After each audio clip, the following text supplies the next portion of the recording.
First appointment 7th জানুয়ারি থেকে start করেছিলাম আমার পিসিওডি প্রবলেমের জন্য আর হেয়ার ফল প্রবলেমের জন্য।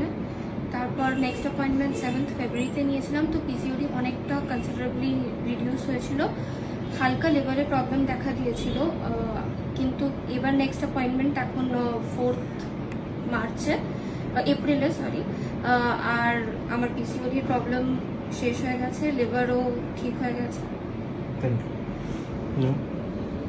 আচ্ছা, কখনো কখনো আমরা প্যাথোলজিক্যাল প্রেসক্রিপশন করি, কখনো কখনো করি কনস্টিটিউশনাল। কনস্টিটিউশনাল কখন করি? যখন খুব প্রমিনেন্ট কোনো কিছু সিমটম পাওয়া যায়, তখন কনস্টিটিউশনাল করলে একবারে অনেকগুলো সমস্যা সেই ওষুধ দিয়ে সলভ হতে পারে। তো সেরকমই একটা কেস দেখানোর জন্য ভিডিওটা করছি। ছিল প্রবলেম পিসিওডি, হেপাটোমেগালি মানে লিভার বড় হয়ে যাওয়া এবং ফ্যাটি লিভার। তো ওষুধ কি দেওয়া হয়েছিল? আচ্ছা, রেজাল্টটাকে দেখাই।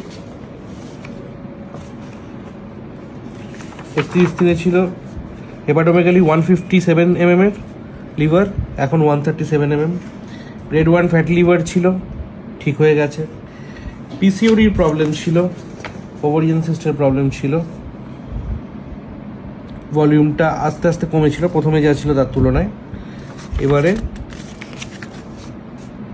ভলিউমটা একদমই ঠিক হয়ে গেছে অ্যান্ড কোনো প্রবলেম আর রিমেনিং এখানে নেই, ওভারিগুলো একদম ঠিক সাইজে চলে এসেছে। তো ওষুধ দিয়েছিলাম কি, মেন কনস্টিটিউশনাল ওষুধ ছিল থুজা। কেন থুজা দিয়েছিলাম? যদিও থার্মাল ছিল হট, কিন্তু প্রবলেমগুলো স্টার্ট হয়েছিল আফটার কোভিড ভ্যাকসিন, যেটা মনে হয়েছিল আমার যে কোভিড ভ্যাকসিনের পর থেকে শুরু হয়েছে।